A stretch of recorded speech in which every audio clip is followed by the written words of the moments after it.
नमस्कार वीरों, आप सभी का हमारे YouTube चैनल पर बहुत बहुत स्वागत है। इस वीडियो में हम असिस्टेंट ऑपरेटर के जो एग्ज़ाम्स कंडक्ट करवाए गए हैं 1 से 8 फरवरी के बीच में ये पूरे एग्ज़ाम्स कंप्लीट करवाए गए हैं और इसी के साथ ही साथ हेड ऑपरेटर और वर्कशॉप के भी एग्ज़ाम्स कंडक्ट करवा लिए गए हैं। इन सभी को कंबाइन करके हम एक लेटेस्ट अपडेट्स आपके लिए लेकर आए हैं। इसमें आपको नॉर्मलाइजेशन की जो प्रक्रियाएँ हैं वो कैसे यहाँ पर लागू की जाएंगी, नॉर्मलाइजेशन का क्या इफेक्ट देखने को मिलेगा, कितने नंबर बढ़ने के चांसेस हैं, किन शिफ्टों में वह आंसर की कब तक आएगी, क्योंकि 8 तारीख के डेट में ही एग्ज़ाम खत्म हो चुका है और अभी तक इसकी आंसर की आई नहीं है। वह अगर हम बात करें तो कितने नंबर वालों को दौड़ की स्टार्टिंग कर देनी चाहिए अगर आपके आंसर की में इतने नंबर बनना है। वैसे भी आप आंसर की का वेट ही मत कीजिए। अगर आपको लग रहा है कि आपका प्री क्लियर है, मतलब रिटर्न आपका क्लियर है, तो आपको दौड़ना स्टार्ट कर देना चाहिए।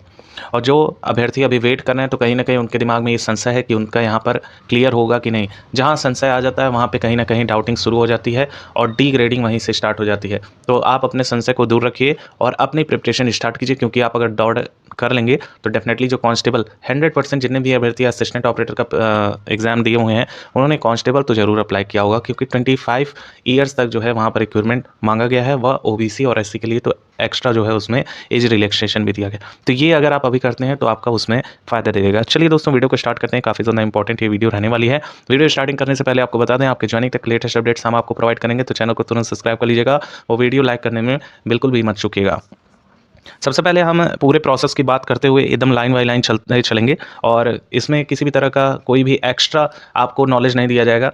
आपको सिर्फ ऑथेंटिक व पॉइंट वाइज आपको बताया जाएगा सब कुछ। देखिए, आप यहाँ पर देख रहे हैं कि यहाँ कर्मशाला और 30 तारीख को कर्मशाला कर्मचारी के प्रधान परिचालक का भी पेपर कंडक्ट करवाया गया। हमारे लिए जो इंपॉर्टेंट है वो ये है, क्योंकि इसके लिए स्पेशल रिक्रूटमेंट मांगा गया था। यहाँ आप देख सकते हैं सहायक परिचालक, और इसी ये जो अभ्यर्थी भरे थे वो ये भी भरे हुए हैं। ठीक है, तो इसके लिए ज़्यादा आवेदन किए गए हैं और इसके पीछे का बेसिक रीज़न भी है, कर्मशाला वाले और प्रधान परिचालक दोनों की क्वालिफिकेशन इसमें एलिजिबल है, इसीलिए इसमें ये दोनों लोग पार्टिसिपेट किए हैं और प्लस उन्होंने ये भी दिया है। तो जिन अभ्यर्थियों का प्रधान परिचालक का क्लियर हो जाएगा तो वो तो प्रधान परिचालक में चले जाएंगे, और जिनका कर्मशाला वाला हो जाएगा तो कहीं ना कहीं कर्मशाला का थोड़ा सा देखा जा रहा है लो है, तो वो असिस्टेंट ऑपरेटर को ही प्रेफरेंस देंगे अगर उनका असिस्टेंट ऑपरेटर क्लियर हो गया तो। अगर हम पेपर लेवल की बात करें तो पेपर लेवल में आप सभी लोगों ने देखा होगा कि कर्मशाला का जो पेपर हुआ है वो इजी कह सकते हैं, इजी टू मॉडरेट लेवल का बना हुआ है। लेकिन असिस्टेंट ऑपरेटर का कहा जा सकता है मॉडरेट से थोड़ा अप रहा है, हाई नहीं कहा जा सकता, लेकिन मॉडरेट से थोड़ा अप पेपर रहा है, क्योंकि हिंदी का पोर्शन और जीएस का पोर्शन यहाँ बिग रोल प्ले कर रहा है। ठीक है, तो यहाँ पर ये चीज़ें माइंड में रखिएगा। और 1 से लेकर 8 तक पेपर कंडक्ट करवाए गए हैं। लगभग हर दिन 2 शिफ्ट कंडक्ट करवाए गए हैं, जिसमें ऐसा देखा जा रहा है कि हर शिफ्ट में पेपर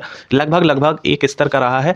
और किसी शिफ्ट में कह सकते हैं कि थोड़ा नॉर्मल पेपर रहा है, लेकिन किसी शिफ्ट में मॉडरेट से थोड़ा सा अप देखने को मिला है। जैसे 2 फरवरी के डेट में जो पहला शिफ्ट था और दूसरा शिफ्ट था, उसमें कहा जा सकता है कि हिंदी का जो पोर्शन था उसमें थोड़ा सा लेवल को आप किया गया था। मतलब उसमें अगर देखा जाए तो गद्यांश को पढ़ के उसके बाद उसमें दिमाग लगा के उसका आंसर हल करना था। और लगभग मैक्सिमम अगर हम 3 तारीख की बात करें 4 तक हर दिन किसी न किसी शिफ्ट में ऐसा देखा जा रहा है कि हिंदी के पोर्शन को थोड़ा टफ बना दिया गया। और स्टार्टिंग में जो अभ्यर्थी दिए हैं पेपर, जैसे 1 फरवरी से स्टार्टिंग है, तो सब अनभिज्ञ थे। किसी को ये नहीं पता था कि साहित्य से ज़्यादा क्वेश्चन पूछ लेगा, साहित्य को ही भर के यहाँ क्वेश्चन पूछ लिया गया।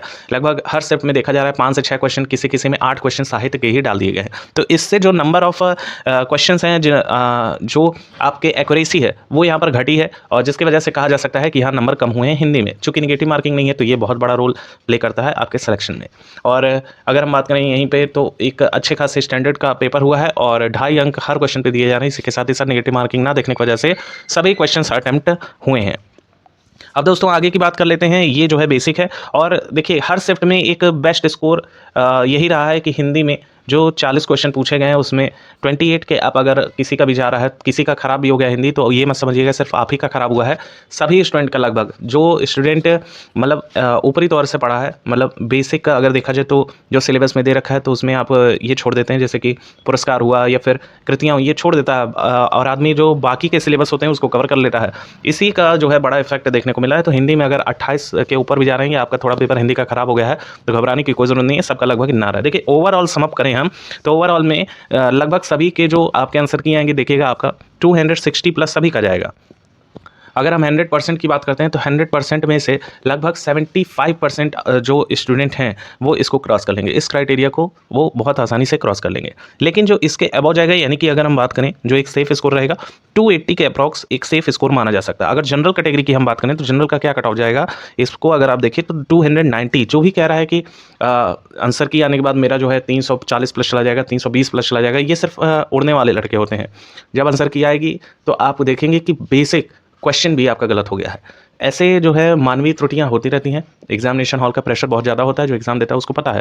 लेकिन कुछ ऐसे अभ्यर्थी होते हैं इतना ज़्यादा कॉन्फिडेंस में बोलते हैं कि मेरा तो 350 प्लस है और इतनी कट ऑफ जाएगी ही नहीं। अब देखिएगा 290 प्लस कट ऑफ टच करते करते रह जाएगा, और मैक्सिमम जो कट ऑफ जाएगी वो भी हम आपको बता देना 305 से अबव कट ऑफ जाने के चांसेस ही नहीं बन रहे हैं। चाहे पेपर कितना भी आसान आया हो, आपने कितना भी स्कोर किया हो, 305 आपका मैक्सिमम कट ऑफ जाने का चांस है। वहीं हम ओबीसी और ईडब्ल्यूएस की बात करें तो ओबीसी और ईडब्ल्यूएस में लगभग यही कट ऑफ आपको 285 तक टच होती हुई दिखाई देगी, क्योंकि एएसआई का भी आप उठाकर देख लीजिए कट ऑफ इसी लेवल के पेपर पूछे गए हैं। उसमें तो पोस्ट भी कम था, लगभग 200 के अप्रॉक्स पोस्ट थी, उसके बावजूद भी उसकी कट ऑफ लगभग 280 से लेकर 285 के मिड में ही बिलोंग कर रही थी।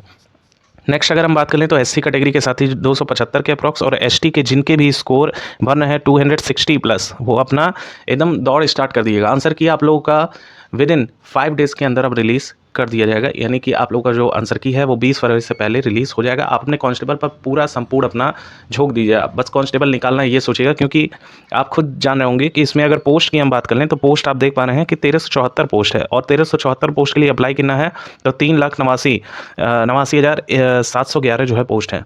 तो इतने कम पोस्ट हैं और इतनी ज़्यादा एप्लीकेंट ने फाइल किया हुआ है। वहीं हम अगर देखें यहाँ पे तो आप देख पा रहे हैं कितनी पोस्ट है, तो कहीं ना कहीं यहाँ चांसेस थोड़े से कम हो जाते हैं। जिनके बहुत अच्छे मार्क्स हैं उनका तो क्लियर है असिस्टेंट ऑपरेटर, लेकिन जिनका थोड़ा कम आ रहा है वो अपना झोंक दे तैयारी यूपी पुलिस का, और 60,000 प्लस वैकेंसी कहीं ना कहीं आपका इसमें फाइनल हो जाएगा। बाकी लेटेस्ट अपडेट के लिए चैनल को तुरंत सब्सक्राइब कीजिएगा, वीडियो लाइक जरूर कीजिएगा। आने वाली लेटेस्ट अपडेट्स असिस्टेंट ऑपरेटर और पुलिस की यहीं से आपको मिल जाएंगी। Thank you so much for watching, keep updated. और कोई क्वेरी हो तो कमेंट सेक्शन में ज़रूर पूछें।